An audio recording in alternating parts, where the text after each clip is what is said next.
You get the promotion, the acceptance letter, the recognition you've been working toward for months, maybe years. And the first thing you feel, before the relief, before the pride, sometimes even before you tell anyone, is guilt. Not because you didn't earn it, not because you cheated or cut corners, but because somewhere deep in your wiring, success feels like you're taking something from someone else.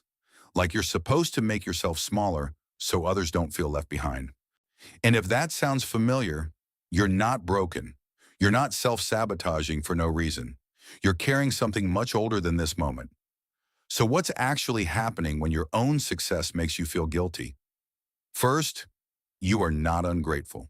You're not undeserving. And you're definitely not imagining this. Success guilt is real, and it's more common than you'd think, especially in people who grew up being taught, subtly or directly, that their needs came second. And that being humble meant being invisible, that taking up space was a form of arrogance. The guilt you feel when you succeed isn't about the success itself.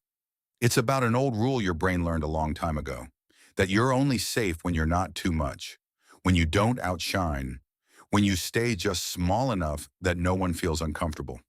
For a lot of people, success guilt comes from growing up in an environment where someone else's emotional stability depended on you staying small. And maybe it was a parent who felt threatened by your achievements, not consciously, not maliciously, but when you succeeded, they withdrew, got quiet, made a comment that stung just enough to remind you that your win somehow made them feel less.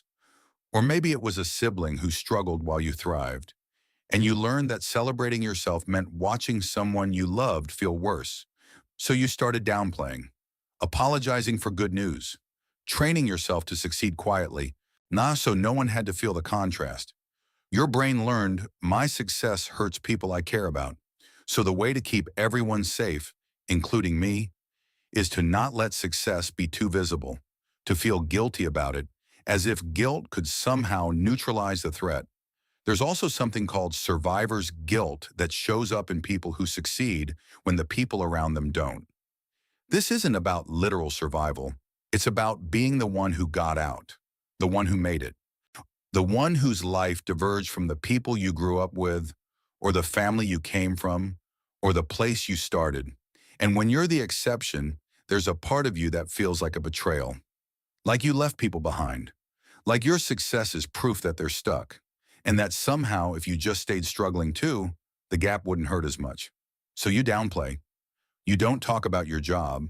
You avoid posting about your wins. Even though that's not what you mean at, even though that's not what you mean at all, the guilt becomes a way of staying connected, a way of saying, I didn't forget where I came from. I'm still one of you. But here's what nobody tells you. Your guilt doesn't protect anyone. It doesn't make their struggle easier. It doesn't close the gap. It just keeps you from fully inhabiting your own life. There's another layer here. Some people feel guilty when they succeed because success was never modeled as something safe. Maybe you grew up watching someone who had success and then lost it. A parent who built something and watched it collapse. A family member who reached too high and fell hard. And the lesson your brain absorbed wasn't success is possible. It was success is dangerous. So when you start to succeed, or there's a part of you that scans for the inevitable collapse. The guilt is almost protective. If you feel bad about succeeding, maybe you won't get too comfortable. Maybe you'll stay alert. Maybe you won't be blindsided when it all falls apart. It's not rational, but psychologically it makes perfect sense. The guilt keeps you from relaxing into your success, because relaxing feels like the thing that precedes disaster. For others, success guilt is tied to something quieter, the belief that you don't deserve good things unless everyone else has them first.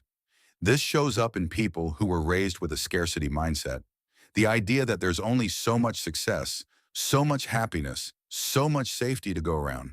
And if you take too much, someone else goes without. It's the logic of a house where resources were limited and love felt conditional, where getting attention meant someone else didn't, where your win was always at someone else's expense, because there wasn't enough room for everyone to thrive at once.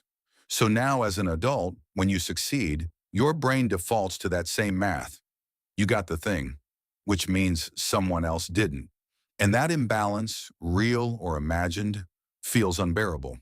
The guilt becomes a way of trying to even the scale, as if feeling bad about your success could somehow redistribute the good fortune.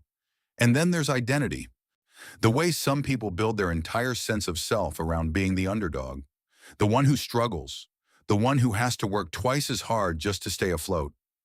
When that's your story, when that's the role you've occupied for so long that it feels like who you are, success doesn't just feel good, it feels destabilizing. Because if you're not struggling anymore, who are you?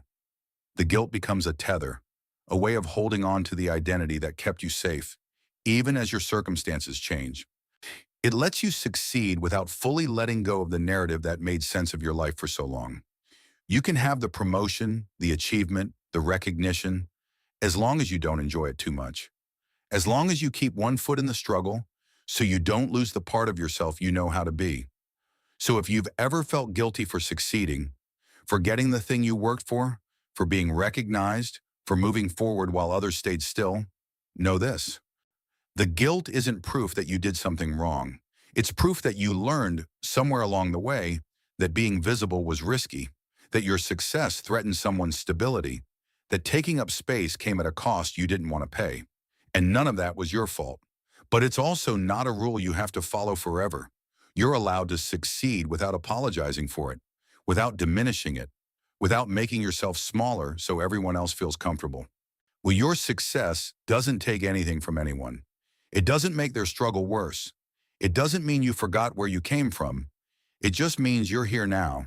And that's allowed. If you've ever downplayed your achievements to please others, know that you're not alone. We explore other patterns like this, the subtle ways your past shapes your path to success, relationships, and yourself. Subscribe to our channel to stay up to date with all our content.